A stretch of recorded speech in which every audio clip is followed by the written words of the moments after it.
सुबह की good morning हुई हमारी आज प्रयागराज में। प्रयागराज महाकुंभ का शहर, जहां आज इतने सालों बाद महाकुंभ आया है। तो सुबह की शुरुआत होते बराबर हमारी चाहिए होती है ग्रीन टी। माता जी का थोड़ा बहुत प्यार मिला सुबह सुबह से। उसके बाद देखो मैं बिल्कुल अपनी मम्मी की तरह लगती हूँ। फिर यहाँ आई दूसरी माता जी खतरनाक वाली, इनसे सबको डर लगता है। फिर मैंने, मम्मी ने और दीदी ने, तीनों ने अपनी ग्रीन टी एंजॉय करी। और ये है दीदी का फेवरेट काम, छोटे बच्चों का स्वेटर बुनना और सबके लिए बनाना। फिर हमने अपनी ग्रीन टी पी। ये भैया का बेटा बगल में बैठ के वीडियो देख रहा है मेरा। उसके बाद दीदी का घर बन रहा था, तो हमने सोचा चलो देखा जाए कहाँ तक काम पहुँचा है। और काम बहुत ही स्लो चल रहा था। पिछले 8-9 महीनों से काम चल रहा है, लेकिन अभी तक कंप्लीट नहीं हो पाया। चारों तरफ देख रहे हैं और इतना ऊंचा हो गया है कि हर जगह का दिख रही हैं चीज़ें, क्या क्या हो रहा है। ये दीदी के घर में एक डॉग है छोटा सा। फिर हम लोग तैयार हुए महाकुंभ जाने के लिए, संगम जाने के लिए। और ये जितने भी डॉग दिख रहे हैं सबको दीदी पाल के रखी हुई हैं। और ये पूरे घर की रखवाली करते हैं, मतलब अंदर नहीं रहते ये बाहर ही हैं। उसके बाद हम सब लोग निकल गए संगम के लिए। ये आई घर की मालकिन, कह रही है चलो। और बहुत मज़ा आता है भाई सबके साथ घूमने में, और ख़ासकर इन लोगों के साथ जो अपने होते हैं। भाई मेरे ना कोई ज़्यादा दोस्त हैं और ना ही मुझे चाहिए, क्योंकि मेरी फैमिली सफिशेंट है मेरे लिए। ये भगवान जी के दर्शन करे, हनुमान जी को नमस्ते बोले और निकल गए। और दीदी के घर से जो संगम का रास्ता है ना, वो थोड़ा सा दूर है, लगभग 7-8 किलोमीटर का है। तो हम सब लोग ई रिक्शा से जा रहे हैं, क्योंकि वहाँ पे अलाउड नहीं है अभी ज़्यादा पास तक ये सब चीज़ें। और गाड़ी वाड़ी भी नहीं जा रही है, तो मतलब छोटे छोटे जो साधन है, व्हीकल्स हैं, वही जा रहे हैं। फिर आधे रास्ते हमको उतार दिया गया वहाँ से। फिर हमको पैदल जाना था, तो लगभग 1-1.5 किलोमीटर हम पैदल चले। जब हम गए थे तो अंडर कंस्ट्रक्शन था सब कुछ, पूरी सुविधाएं हो रही थी बहुत अच्छे से, सब पूरी सजावट शुरू हो रखी थी। और जब हम लोग गए थे तो भीड़ भी नहीं थी। वहाँ का पुराना हनुमान मंदिर भी हम लोगों ने देखा। सब लोग जा रहे हैं। मम्मी को मेरी बहुत ज़्यादा मन था कि वो संगम घूमने जाएं, तो इसलिए फिर हमने सोचा कि चलते हैं। दीदी तो इतने सालों से वहाँ रह रही हैं, लेकिन फिर भी मतलब वो नहीं जाती हैं, क्योंकि उनको लगता है कि वहाँ बहुत ज़्यादा रश रहता है, तो अकेले जाने में भी मज़ा नहीं आता। मम्मी दीदी लोग खड़ी हुई हैं और हम लोग स्कूटी से चल रहे हैं आधे रास्ते तक। आधे रास्ते ई रिक्शा से चले हैं। फिर वहाँ पे हनुमान जी के लिए तुलसी की एक बहुत बड़ी माला उनको चढ़ाई जा रही थी, तो वो हमने रास्ते में देखी। और ये नेक्स्ट डे न्यूज़ में भी आया था। और वहाँ पे सब इस तरीके से पूरा इंतज़ाम हो रखा था। अर्धकुंभ में मैं आई थी, लेकिन मेरे को चिकन पॉक्स हो गया था, तो मैं ज़्यादा दूर तक जा नहीं पाई थी, तो मैं घर में ही रेस्ट कर रही थी। और लक्की दीदी का बेटा मम्मी को लेके चल रहा है, जो नहीं चल पा रहा था उनको स्कूटी से लेके जा रहे थे, और हम सब लोग पैदल पैदल जाके एंजॉय कर रहे थे। फाइनली 1.5-2 घंटे के सफ़र के बाद हम लोग पहुँचे, क्योंकि ट्रैफिक भी काफ़ी ज़्यादा था। तो मतलब ज़्यादा दूर का रास्ता नहीं है, लेकिन ट्रैफिक ज़्यादा होने की वजह से फिर हमको काफ़ी ज़्यादा टाइम लग गया। और वहाँ पे ऊँट वाली सवारी भी कर रहे बच्चे लोग। भाई मेरे को तो नहीं पसंद आता, बेचारे को ऊँट को बार बार उठना पड़ रहा था, बैठना पड़ रहा था। और इस टाइम यहाँ पे सारी चीज़ें बहुत महंगी हो जाती हैं। ऊँट को ऐसे सजा रखा है और उसमें बस 1-1 राउंड लगवा रहे थे, और अच्छा खासा चार्ज कर रहे थे उसके लिए। लेकिन उन्होंने ऊँट को सजा अच्छा रखा था। चारों तरफ नाव थी ढेर सारी, और काफ़ी भीड़ भी थी, और पानी थोड़ा सा येलोइश था। और हम लोग बिल्कुल संगम तट के पास में पहुँचे, तो भैया हमको तो नहीं नहाना था, क्योंकि बहुत ठंडा पानी था। वहाँ सारे लोग फ़ोटो सेशन कर रहे थे, और खूब अच्छे से अपना एंजॉय कर रहे थे। हम लोग तो अपना फ़ोटो सेशन में ही लगे रहे। चारों तरफ का नज़ारा देखने को मिला। ये रहा कि हम महाकुंभ में आए प्रयागराज, और देखा, क्योंकि इस टाइम तो बहुत ख़तरनाक सीन है, वहाँ जाने लायक नहीं है, बहुत ज़्यादा रश है।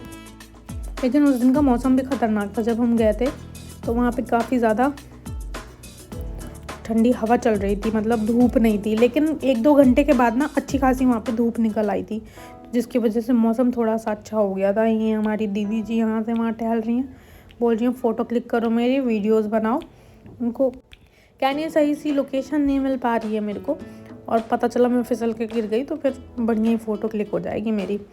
उसके बाद दीदी के बेटे ने और मेरी मम्मी ने और भैया के बेटे ने सोचा कि अब भाई आए हैं इतनी दूर तो स्नान करना तो बनता ही है, हर किसी को मिलता नहीं है। ये पानी, ठंडे पानी में गए और सर्दी इतनी ज़्यादा थी, लेकिन बस गए, डुबकी लगाई और आ गए। ये भैया का बच्चा ये भी आ गया नहा के, जो बिल्कुल नहाया हुआ नहीं लग रहा है। दीदी अपना वहाँ भी ये स्वेटर बुनाई लेके चली गई। छोटे वाले बच्चे के लिए बनाना था उनको, टोपा बनाना था, तो वही बना रही थी। कह रही हूँ तुम मेरा वीडियो बना रही हो, मैं बच्चे के लिए बना रही हूँ। मैंने कहा सही है, बनाओ। चारों तरफ घूमे, फिर हमने सोचा कि अब आए हैं तो थोड़ा सा तो हम लोग भी अपने पाप धो ही लेते हैं। तो उतरे, पहले नदी को प्रणाम किया, उसके बाद फिर पैर वैर धोए अपने, थोड़ा सा पानी अपने सर के ऊपर डाला, और काफ़ी ज़्यादा ठंडा पानी था।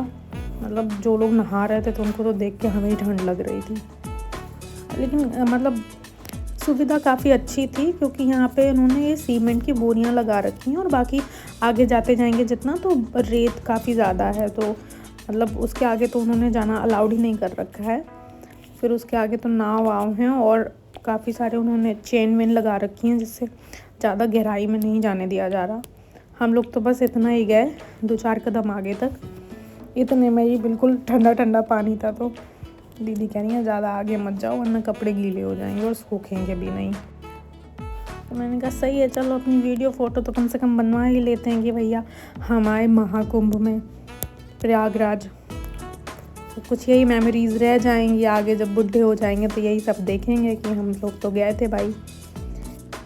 मम्मी बोल रही हैं आए हो इतने दिनों बाद यहाँ पे तो कम से कम नहा ही लो, और भैया वहाँ का पानी तो बहुत ठंडा था, बिल्कुल भी नहीं हम सोच सकते थे नहाने के लिए। तो मैंने भी अपने थोड़े से सिंगल फ़ोटोज़ वीडियोज़ क्लिक करवाए। ये फ़ोटोज़ वीडियोज़ बाद में क्लिक करवाए थे, पहले फूल चढ़ाया था उनको, लेकिन वो फूल पानी में ऐसे ही बह रहा था, और ये भैया वहाँ से जितनी भी गंदगी थी साफ़ कर रहे थे, तो इसलिए वहाँ पे ज़्यादा गंदगी नहीं थी। क्योंकि हम पहले भी आए हैं तो पहले बहुत फूल पत्तियाँ और बहुत सारी चीज़ें रहती थी, लेकिन वहाँ पे साफ़ करने के लिए इनको लगा रखा है। मेरी माताजी का एक उसूल है कि वो जब तक नहा नहीं लेती हैं तब तक वो कुछ नहीं खाती हैं। तो पहले वो संगम में उन्होंने डुबकी लगाई, स्नान करा, उसके बाद फिर हम लोग घर से लेके आए थे, हमारे घर के पेड़ के अमरूद थे, तो फिर वही अमरूद हम लोगों ने खाए, निपटाए, और वहाँ पे काफ़ी सारी अच्छी चीज़ें भी देखने के लिए मिली हमें। और कैमल बेचारे को देखो किस तरीके से सजा रखा है, लेकिन वो बिल्कुल भी हेल्दी नहीं लग रहा कहीं से भी। ऊपर से फिर इसमें बच्चे बिठा के, बच्चे बूढ़े बुजुर्ग सब बिठा के उनको घुमा रहे हैं। हवा काफ़ी ज़्यादा चल रही थी, लेकिन हम लोग पूरा प्रॉपर पैक होके गए थे। फिर उसके बाद ये हुआ कि अब संगम घूम लिया तो चलो पेट पूजा कर ली जाए। फिर गए वहाँ पे बैठे, आसपास ही होटल था, फिर वहाँ हम लोगों ने खाना खाया। खाना खाने के बाद पूरा हम लोग मतलब सुबह के निकले हुए थे 10 बजे, और हम शाम को काफ़ी लेट आए घर। मतलब घर आते आते हमें 8-9 बज गया था। और जहाँ हम लोग बैठे थे लंच करने के लिए वो एरिया भी काफ़ी सही था, अच्छा था।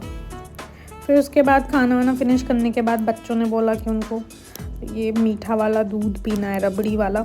मेरे को तो खैर नहीं है पसंद, लेकिन मेरे को दीदी की बेटी ने टेस्ट कराया और वो बहुत ज़्यादा मीठा था। मेरे को मलाई वाला मिल्क बिल्कुल भी अच्छा नहीं लगता। फिर उसके बाद चले थोड़ा सा शॉपिंग करने के लिए। मम्मी आती हैं तो यहाँ से वही सामान तो लेके जाती हैं। प्रयागराज आई हैं, उनको तो लगता है कि पता नहीं कौन से शहर आई हैं। फिर उसके बाद उन्होंने अपनी शॉपिंग फिनिश करी। एक तो इन लोगों के साथ शॉपिंग करने तो बिल्कुल आने लायक नहीं है। ये लोग इतने जगह घूमते हैं और हमको भी थका दिया, और हम लोग इतने बोर हो रहे थे क्योंकि हम तो सिर्फ उनका सामान कैरी कर रहे थे, सामान तो सारा वो खरीद रही थी। लेकिन उस दिन मार्केट में काफ़ी ज़्यादा भीड़ थी, क्योंकि प्रयागराज में अब तो काफ़ी ज़्यादा रश हो रहा है। ये माता रानी खड़ी हैं हमारी, वो उनको समझ ही नहीं आ रहा क्या लेना है, और इतना होने के बाद भी हम यहाँ बैठे इंतज़ार कर रहे हैं। मैं तो बहुत ज़्यादा थक गई, क्योंकि चल के सुबह से काफ़ी ज़्यादा टाइम हो गया था और अब रेस्ट करने का बहुत मन था, लेकिन जा भी नहीं सकते क्योंकि उनको छोड़ के जाएंगे तो फिर ये कि लो जाना ही था तो फिर साथ में आई क्यों। और ये हम दोनों इतने सैड हैं कि अब हमें जाने दो भाई। फाइनली हम घर पहुंच गए और इतना ज़्यादा थक गए थे। सबका यही कहना था कि अब थक गए, अब कोई किसी से कुछ काम करने के लिए कृपया ना कहे क्योंकि अब हमसे कोई काम नहीं होगा। लेकिन फिर भी शाम का डिनर रात का डिनर, फिर दीदी की बेटी का फॉर्म कुछ फिल करना था तो बोली कि चलते हैं बाहर। मैंने कहा चलो चलते हैं बाहर। फिर बाहर गए हम, फिर मैडम को कुछ खाना था तो फिर हमने खिलाया उनको। और मौसी आई हैं तो खिलाए ना, तो ऐसा तो हो ही नहीं सकता भाई। फिर मैडम जी का ऑर्डर आया, जो खाना था मुझसे बोली आप खाओ। मैंने कहा मेरे को नहीं खाना, तुम ही खाओ। टेस्ट करा मेरे को अच्छा नहीं लगा बिल्कुल भी। फिर उसके बाद मैंने कहा चलो हो गया है, वापस हम घर आ गए। फिर उसके बाद फिर हम रात में थक हार के अपना सो गए और बहुत तेज़ नींद आ रही थी तो अपना निपट गए जल्दी से। मिलते हैं नेक्स्ट वीडियो में, बाय।